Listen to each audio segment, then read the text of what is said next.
अध्याय 47। पूरी तरह नष्ट। देहन वॉटसन ने दहाड़ लगाई और उसके शरीर को एक सुनहरी आभा ने घेर लिया। ऐसा लग रहा था जैसे उसका पूरा शरीर आग की लपटों में जल रहा हो। ये वॉटसन परिवार की अनूठी किंग ट्रू क्यूई थी और इससे एक अतुलनीय और भयंकर दबाव उत्पन्न हो रहा था। देहन वॉटसन ने कुछ कदम आगे बढ़ाए और कबीर की तरफ अपनी सुनहरी मुट्ठी हवा में चलाई।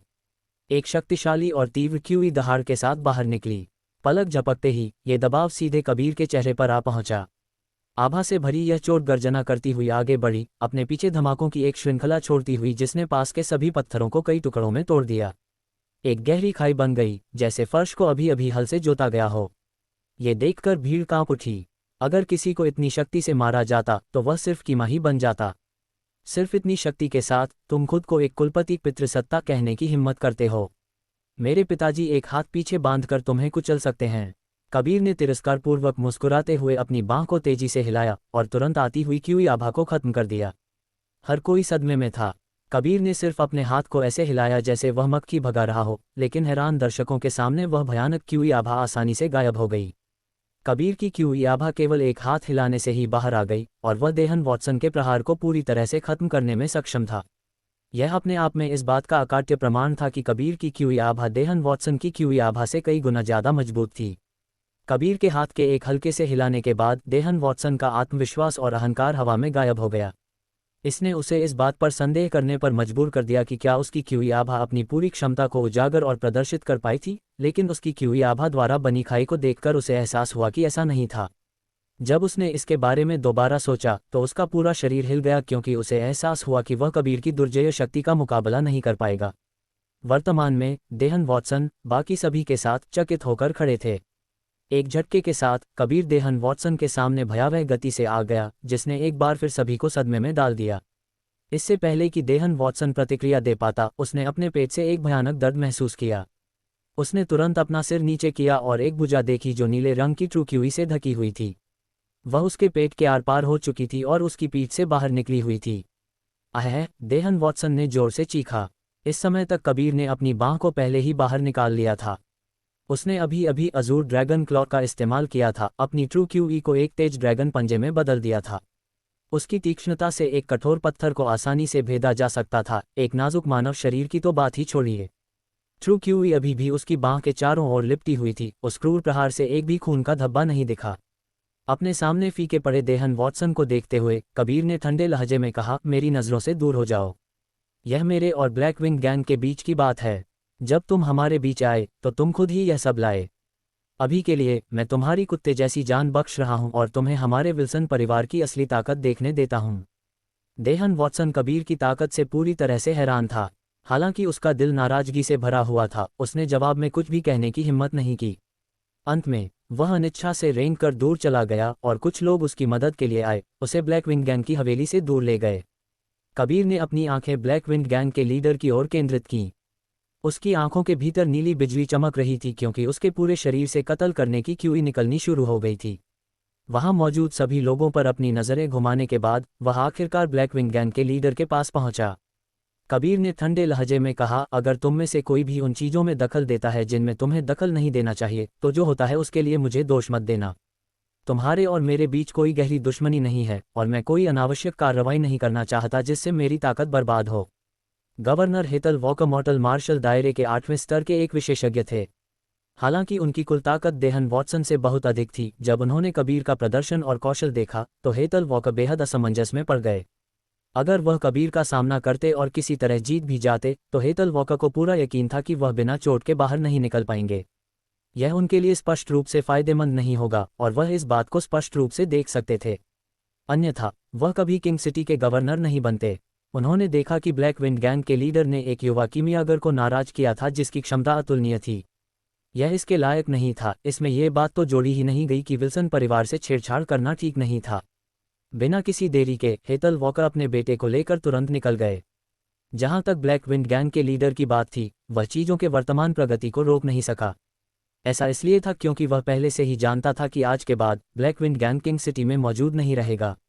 वह सिर्फ खड़े होकर देख सकता था कि उसके द्वारा आमंत्रित किए गए सभी लोग एक एक करके चले गए। हालांकि वह बेहद गुस्से में था। उसने हमला करने और उन्हें रोकने के लिए मजबूर करने की हिम्मत नहीं की। एक साथ उस पर हमला करो, वह सिर्फ एक ही व्यक्ति है। ब्लैक विंड गैंग के लीडर ने चिल्लाया और एक लंबे काले भाले को पकड़े हुए कबीर की ओर दौड़ा। एक गुस्सैल ड्रैगन की तरह कबीर ने पागलपन से दहाड़ लगाई, क्योंकि शक्तिशाली क्यूई आभा लहरें कबीर को केंद्र मानकर बाहर की ओर निकलीं। जहां भी वे गए केवल विनाश ही हुआ। जिन ईंटों के पास से वे गुजरीं वे धूल में कुचल गईं। बगीचे के भीतर के फूल और पेड़ अचानक ऐसे लगने लगे जैसे उन्हें हजारों ब्लेडों से काट दिया गया हो। बगीचे में मौजूद हर कोई दर्दनाक रूप से चिल्लाने लगा और उनके साथ छिद्रों से खून बहने लगा। जैसे ही वे एक के बाद एक उभरे हुए निशानों से ढंक गए, पूरा समूह तेजी से जमीन पर गिर गया। कबीर के इस कदम से एक जोरदार आभा क्यूई और एक सोनिक अटैक बाहर निकला। हालांकि ऊर्जा की खपत बहुत ज्यादा थी, लेकिन हमले की शक्ति और सीमा भी उतनी ही आश्चर्यजनक थी। केवल ब्लैक विंड गैंग का लीडर ही खड़ा रह गया। उसके ब्लैक विंड गैंग के 1000 से अधिक सदस्य अब जमीन पर पड़े हुए थे, मर चुके थे। यह अविश्वसनीय था कि उन्हें सिर्फ एक 16 साल के किशोर ने मार गिराया था, जिसके पास इतनी क्रूर और भयानक ट्रू क्यूई थी। ब्लैक विंग गैंग के लीडर ने अपने दिल में डर को महसूस किया। अब उसे पता चला कि उसने किस तरह के व्यक्ति को परेशान किया था। हा हा हा हा, ब्लैक विंग गैंग के लीडर ने अचानक उन्मादी रूप से हंसना शुरू कर दिया। तुम किस बात पर हंस रहे हो? कबीर ने पूछा, जैसे जैसे वह धीरे धीरे उसकी ओर कदम दर कदम बढ़ता गया। मैं इसलिए हंस रहा हूं क्योंकि जॉनसन परिवार तुम्हारे विल्सन परिवार को नहीं बख्शेगा। तुम्हारा पूरा विल्सन परिवार नष्ट हो जाएगा। एक भयानक मुस्कान के साथ ब्लैक विंड गैंग के लीडर ने जवाब दिया। एक पल में कबीर उसके सामने आ गया। अपनी जोरदार ट्रू क्यूई को बाहर निकालते हुए उसने उसे क्यूई आभा में बदल दिया और एक शक्तिशाली मुक्का मारा। ब्लैक विंड गैंग का लीडर एक कपड़े की गुड़िया की तरह उड़ गया, दूर क्षितिज पर एक घर से टकरा गया। कबीर तेजी से उसकी ओर उड़ गया। घर में प्रवेश करते हुए उसने ब्लैक विंड गैंग के लीडर का सिर पकड़ा, अपने दिल में चिल्लाते हुए, इंगल्फिंग डेविल्स किल। ये ब्लैक विंड गैंग का लीडर मॉर्टल मार्शल दायरे के 7वें स्तर में था। उसके शरीर में ट्रू क्यूई की मात्रा ठीक ठाक थी, लेकिन वह कबीर का सामना कर रहा था। इस राक्षस के सामने ब्लैक विंड गैंग का लीडर पूरी तरह से असहाय और पूरी तरह से कमजोर था। जब कबीर ने पहली बार इंगल्फिंग डेविल स्किल का इस्तेमाल किया तो उसने अपने हाथ में बड़ी मात्रा में ट्रू क्यूई को महसूस किया, जो सीधे उसके शरीर में जा रही थी। ये ट्रू क्यूई बहुत ही दमनकारी थी और वह उसके शरीर में चारों ओर घूम रही थी। पूरी प्रक्रिया से उसे असहज महसूस हुआ, लेकिन यह असहनीय हद तक नहीं था। ब्लैक विंग गैंग का लीडर निराशा में चिल्लाया, उसका दिल अंतहीन निराशा में था। उसने कभी सपने में भी नहीं सोचा था कि कबीर वास्तव में उसके शरीर के भीतर की आंतरिक ट्रू क्यूई को बाहर निकाल सकता है और फिर उसे अवशोषित कर सकता है। यह मार्शल कौशल बहुत ही भयानक था। अगर किसी धर्मी संप्रदाय को इसके बारे में पता चला तो वे निश्चित रूप से कबीर का शिकार करेंगे। कबीर ने अपने शरीर को अमर और शैतान तालाब के भीतर परिष्कृत किया था। उसकी हड्डियां, मांसपेशियां और मेरिडियन सभी अतुलनीय रूप से कठोर थे। ये वास्तव में ट्रू क्यूई के इस अचानक उछाल को झेलने के लिए पर्याप्त था, जिससे उसके शरीर को फटने से रोका गया। ये भी एक कारण था कि भूमिका ने उसे यह शैतानी कौशल सिखाने की हिम्मत की थी, क्योंकि इस तकनीक के लिए एक बहुत ही कठोर शरीर की आवश्यकता थी। बस एक छोटे से पल में ब्लैक विंड गैंग के लीडर की मेहनत से खेती की गई ट्रू क्यूई को कबीर ने पूरी तरह से छीन लिया था। नतीजतन ब्लैक विंड गैंग का लीडर जल्द ही मर गया। कबीर को भी एक कठिन समय का सामना करना पड़ रहा था। वह इस दमनकारी ट्रू क्यूई को दबाना और नियंत्रित करना चाहता था, अन्यथा ये बहुत परेशानी भरा होगा। इस समय कबीर ब्लैक विंड गैंग को लूटने के बारे में नहीं सोच रहा था, बल्कि उसने ब्लैक विंड गैंग के लीडर के शरीर को जल्दी से जला दिया और तुरंत वहां से चला गया। अगर कोई जॉनसन परिवार का विशेषज्ञ आता तो वह बहुत बड़ी मुसीबत में पड़ जाता। साथ ही उसे इस ट्रू क्यूई को पूरी तरह से परिष्कृत करने की जल्दी थी। वर्तमान में उसकी ताकत मॉर्टल मार्शल दायरे के 8वें स्तर के बराबर थी। शक्ति के इस स्तर तक पहुंचना अपने आप में बहुत भयानक था। ये जानना आवश्यक है कि पूरे दक्षिणी मार्शल साम्राज्य में केवल कुछ ही मार्शल कलाकार मॉर्टल मार्शल दायरे के 8वें स्तर तक पहुंचे थे। पिल्किंग हॉल के पिछवाड़े में कबीर पहुंचा और जल्दी से धरती के नीचे एक गहरे निजी कमरे में प्रवेश किया। जब महेंद्र विल्सन ने कबीर के गरिमा में रंग को देखा तो उन्होंने कुछ भी पूछने की हिम्मत नहीं की। अगर एल्बर्ट दवाइयों को परिष्कृत करने के लिए एकांत में नहीं गया होता तो पिल्किंग हॉल नष्ट नहीं हुआ होता।